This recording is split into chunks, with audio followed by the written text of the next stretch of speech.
Hello दोस्तों, स्वागत आप सभी का आपके अपने चैनल बेसिक नॉलेज में। दोस्तों जेसीईआरटी द्वारा आप लोगों का अक्टूबर महीने का असेसमेंट शुरू हो चुका है, यानी कि मंथली टेस्ट शुरू हो चुका है। तो दोस्तों इसमें हम लोग देखने वाले आप लोग जो क्लास 9th में जो इकोनॉमिक्स का जो सवाल पूछा गया उसका डिटेल में सभी का सॉल्यूशन, सभी का आंसर देखेंगे। वीडियो को लास्ट देखिएगा, हर एक आंसर आप लोगों को बता देंगे और समझा भी देंगे। और जितने सारे विद्यार्थी जो आप लोग 9th क्लास में पढ़ते हैं, जो भी दोस्त, उनको प्लीज़ शेयर कर दीजिए ताकि उनको भी इसके बारे में पता चले और वो भी इससे आंसर कर पाएँ। और कहीं ना कहीं जो एग्जाम होगा फाइनली उसमें भी इसमें से बहुत सारे क्वेश्चन मैच करने वाला है। दोस्तों इसमें ऑब्जेक्टिव सब्जेक्टिव दोनों हैं, तो दोनों तरह का तैयारी कर लीजिए। क्या पता सब्जेक्टिव से ही ऑब्जेक्टिव निकल कर तो आता है।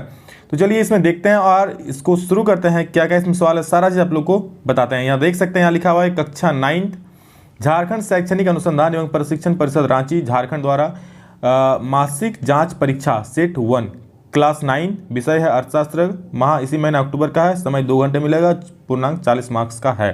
ठीक है, देख लीजिए 1 से 10 तक जो है दोस्तों ऑब्जेक्टिव रहेगा। इसमें हर एक क्वेश्चन 1 नंबर का है। 11 से 14 तक दोस्तों जो रहेगा वो हर एक क्वेश्चन 2-2 नंबर का रहेगा, जबकि 15 से 18 तक जो रहेगा वो लघु उत्तरीय रहेगा और इसमें हर एक क्वेश्चन में 3-3 नंबर मिलेगा। और जो 19-20 दो क्वेश्चन है इसमें दोस्तों आप लोग का 5-5 अंक करके मिलेगा दोनों क्वेश्चन में। ठीक है, चलिए शुरू करते हैं और देखते हैं क्या क्या इसमें क्वेश्चन। दोस्तों पहला आप लोग क्वेश्चन देख सकते हैं, निम्नलिखित प्रश्नों में सही विकल्प का चयन करें, जो कि ऑब्जेक्टिव सवाल है। क्या पूछा है कि निम्नलिखित में से कौन एक गैर कृषि प्रक्रिया है। गैर कृषि प्रक्रिया मतलब क्या, जो कृषि से संबंधित नहीं है। खेतों की जुताई करना, सिंचाई करना, फसल की देखभाल करना, ये खाद एवं बीज की बिक्री करना। तो आप लोग खुद इसका आंसर बोल सकते हैं दोस्तों, खाद एवं बीज की बिक्री करना इसका सही आंसर हो जाएगा, क्योंकि कृषि से संबंधित नहीं है। ठीक है, ये व्यापार से संबंधित है। नेक्स्ट, बहुविध फसल प्रणाली किसे कहते हैं। बहुविध फसल प्रणाली किसे कहते हैं दोस्तों, तो इसका अर्थ समझ लीजिए क्या होता है कि एक वर्ष में किसी भूमि पर एक से ज्यादा बार फसल पैदा करना ही बहुविध फसल। बहु मतलब क्या, बहुत बार। तो एक वर्ष में किसी भूमि पर एक से ज्यादा बार फसल उपज करने की जो प्रक्रिया होती है उसे ही हम लोग बहुविध फसल प्रणाली कहते हैं, यानी कि 2 का दोस्तों ऑप्शन सी बिल्कुल सही हो जाएगा। और अगला सवाल 3 नंबर देखिए क्या बोल रहा है कि अपनी आजीविका के लिए कान्हा ने एक डेयरी की दुकान खोली है। कान्हा की यह क्रिया किस प्रकार की क्रिया है। पर अपनी आजीविका के लिए कान्हा ने एक डायरी फार्म खोला है, डायरी की दुकान खोला है, तो ये किस प्रकार की क्रिया है। तो 3 नंबर दोस्तों सही आंसर है गैर कृषि क्रिया, क्योंकि यह कृषि से संबंधित नहीं है। ठीक है, नेक्स्ट देखिए क्या है, निम्न में से कौन कार्यशील पूंजी का उदाहरण है। कार्यशील पूंजी का उदाहरण कौन है। तो दोस्तों आप लोग पता है कि नगद पैसा या कच्चा माल कार्यशील पूंजी होता है। तो 4 का ऑप्शन सी बिल्कुल आसानी से हो जाएगा। आप लोग का ये भी सवाल आगे है सब्जेक्टिव में कि कार्यशील पूंजी क्या है, इसे व्याख्या कीजिए। तो वहाँ भी हम आप लोगों को डिटेल में बताएंगे, बस वीडियो को लास्ट से देखिए। और अभी तक लाइक नहीं किया तो लाइक कर लीजिए, सब्सक्राइब जरूर कर लीजिए ताकि इस तरह के वीडियो आप लोग देख पाएँ, जब भी इस तरह का क्वेश्चन जारी हो तो उसको देख पाएँ। देखिए नेक्स्ट है, हरित क्रांति का संबंध है। हरित क्रांति का संबंध किससे दोस्तों, तो ये खाद्यान्न के उत्पादन से संबंध है। ठीक है, हरित क्रांति लाना था कि हरे भरे साग सब्जी उगाना, तो खाद्यान्न से संबंधित है। किस प्रकार की जनसंख्या अर्थव्यवस्था की परिसंपत्ति है। किस प्रकार की दोस्तों जो जनसंख्या है वो अर्थव्यवस्था की परिसंपत्ति है। तो इसका सही उत्तर दोस्तों हो जाएगा 6 का ए। ठीक है, शिक्षित एवं स्वस्थ जनसंख्या जो होगा, शिक्षित होंगे, स्वस्थ होंगे, तभी वो अर्थव्यवस्था की संपत्ति है। वरना अगर कोई बीमार है, अनपढ़ है, मूर्ख है, तो फिर वो तो ऐसे ही बोझ है ना। नेक्स्ट देखिए क्या है 7 नंबर क्वेश्चन कि प्राथमिक शिक्षा में नामांकन के लिए कौन से कार्यक्रम चलाए गए हैं। प्राथमिक शिक्षा में नामांकन के लिए दोस्तों कौन से कार्यक्रम चलाए गए हैं। तो सेतु पाठ्यक्रम चलाए गए हैं, स्कूल लॉटो शिविर चलाए गए हैं, ए और बी दोनों के इनमें से कोई नहीं। तो दोस्तों ये भी चलाए गए हैं और ये भी चलाए गए, मतलब दोनों हो जाए ऑप्शन सी।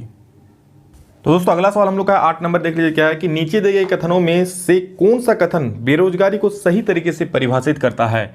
तो बेरोजगारी को सही तरीके से परिभाषित कौन करता है, जब प्रचलित मजदूरी की दर से कम मजदूरी पर लोग काम करते हैं, कि जब प्रचलित मजदूरी की दर पर काम करने के इच्छुक व्यक्ति को रोजगार नहीं मिलता, कि जब व्यक्ति को अपनी रुचि के मुताबिक काम नहीं मिलता, कि जब डिग्री धारक व्यक्ति को उसकी योग्यता के अनुरूप कार्य एवं वेतन नहीं मिलता है।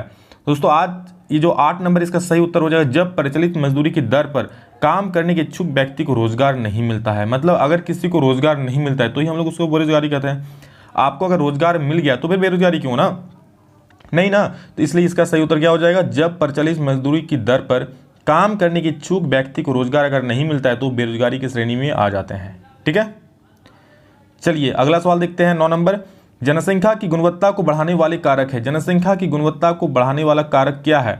साक्षरता दर, लोगों का स्वास्थ्य, कौशल निर्माण। तो दोस्तों जनसंख्या की गुणवत्ता मतलब जो आदमी है, जो लोग है, उसका गुण कैसे बढ़ेगा, गुणवत्ता कैसे बढ़ेगा, लोग शिक्षित होंगे तब, उनका स्वास्थ्य अच्छा रहेगा तब, और उनमें कौशल विकास होगा, कौशल निर्माण होगा, अलग अलग कौशल जानेंगे, ठीक है। तो यानी कि इनमें सभी हो जाएगा, option D is the right answer. Next question देख लीजिए 10 नंबर जो कि ऑब्जेक्टिव का लास्ट वाला, इसका हम लोग सब्जेक्टिव की तरफ चलेंगे। इनमें से कौन आर्थिक क्रियाकलाप है? आर्थिक क्रियाकलाप किसको बोला है? माँ द्वारा भोजन बनाना, गांव के लोगों द्वारा नलियों की सफाई करना, कि एक किसान द्वारा किसी का कार्य करना, एक व्यक्ति द्वारा पेपर पढ़ना। मतलब आर्थिक क्रियाकलाप जिसके सहारे से आपको कुछ अर्जित होगा, पैसा मिलेगा। तो क्या एक किसान द्वारा कृषि का कार्य मिलेगा, कार्य करना, यानी कि वो कृषि कार्य करेगा, जिससे फसल उत्पन्न होगा, उसको बेचकर उसको पैसा मिलेगा ना। बाकी तो किसी में भी आपको पैसा नहीं मिलेगा। जैसे माँ का भोजन बनाना भी पैसा नहीं मिलता है, गांव के लोगों द्वारा नाली साफ करना भी नहीं मिलेगा, इसके द्वारा भी नहीं मिलेगा। मतलब ये जो कार्य करेगा इसके द्वारा आपको आर्थिक उपार्जन होगा। तो ये था दोस्तों ऑब्जेक्टिव। अब चलिए हम लोग जल्दी से सारे सब्जेक्टिव का डिटेल सॉल्यूशन, डिटेल आंसर सबका देख लेते हैं। तो दोस्तों चलिए ऑब्जेक्टिव सारा चीज हो गया, अब हम लोग सब्जेक्टिव चीज देख लेते हैं जो आप लोग सेक्शन बी में है, ठीक है। तो पहला सवाल इसमें देखिए क्या है कि कार्यशील पूंजी का उदाहरण सहित व्याख्या करें। कार्यशील पूंजी होता क्या है, इसे किसे कार्यशील पूंजी कहते हैं? तो देखिए वैसे पूंजी जिसका उपयोग एक ही बार किया जा सकता है तथा उपयोग के बाद वह नष्ट हो जाता है, उसे ही हम लोग कार्यशील पूंजी कहते हैं। जैसे नगद मुद्रा हो गया, कच्चा माल हो गया, बुनकर द्वारा प्रयोग में लाई गई सूत हो गया, कुम्हारों द्वारा प्रयोग में लाई गई मिट्टी हो गया, खाद बीज इत्यादि।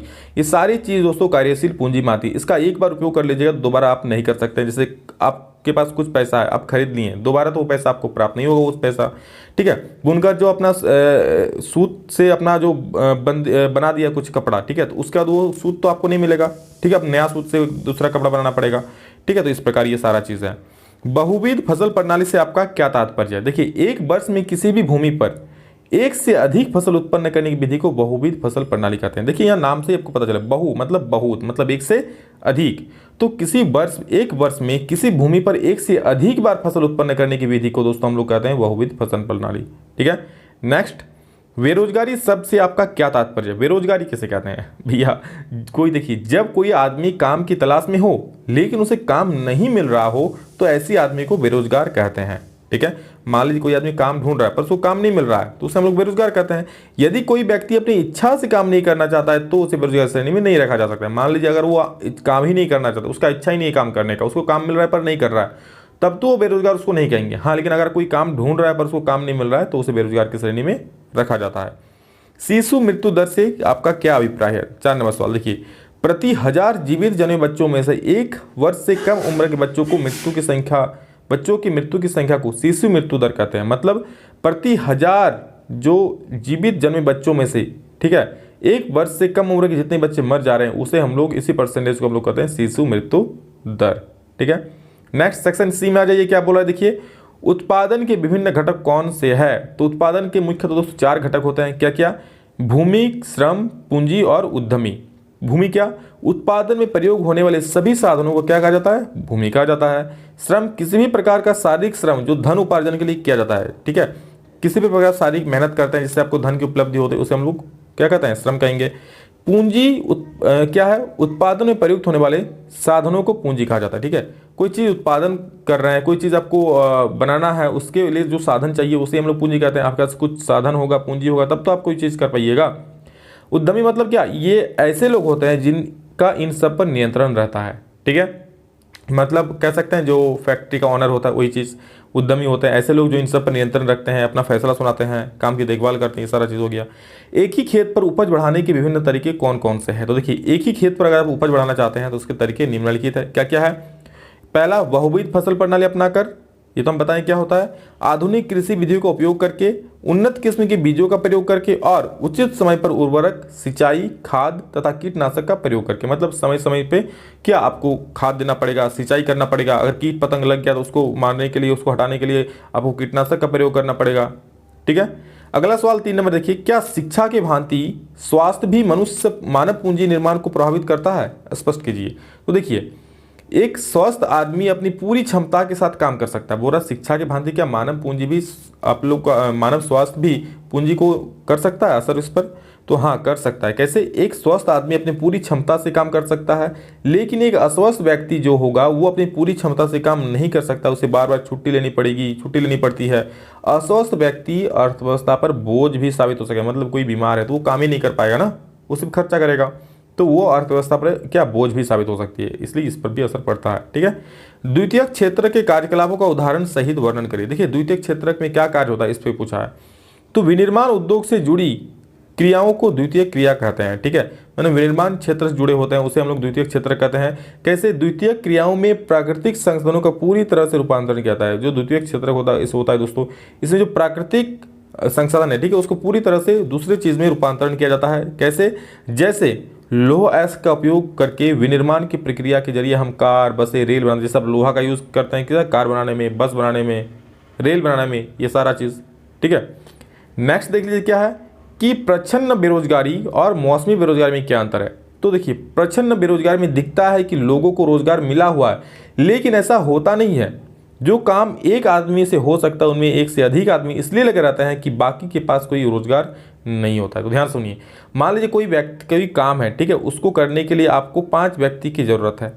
ठीक है, लेकिन उसमें आप 10 व्यक्ति काम पर लगा दिए, तो 5 तो बिना मतलब का लगा दिए ना, उन लोगों को ऐसा खर्चा ढूंढना पड़ रहा है। तो ये दोस्तों होता है प्रच्छन्न बेरोजगारी। मतलब आप लोग 5 का काम था लेकिन आप 10 लगा दिए ताकि बाकी लोग बेरोजगार ना बैठे, लेकिन ये तो आप बेरोजगारी बेकार लगा रहे हैं, इसका तो कोई जरूरत ही नहीं है। तो ये होता है दोस्तों प्रच्छन्न बेरोजगारी। ठीक है, मौसमी बेरोजगारी वो होता है जो मौसम के हिसाब से होता है। ठीक है, देखिए क्या, मौसमी बेरोजगारी की स्थिति में साल के कुछ महीने लोगों के पास काम के बगैर रहना पड़ता है।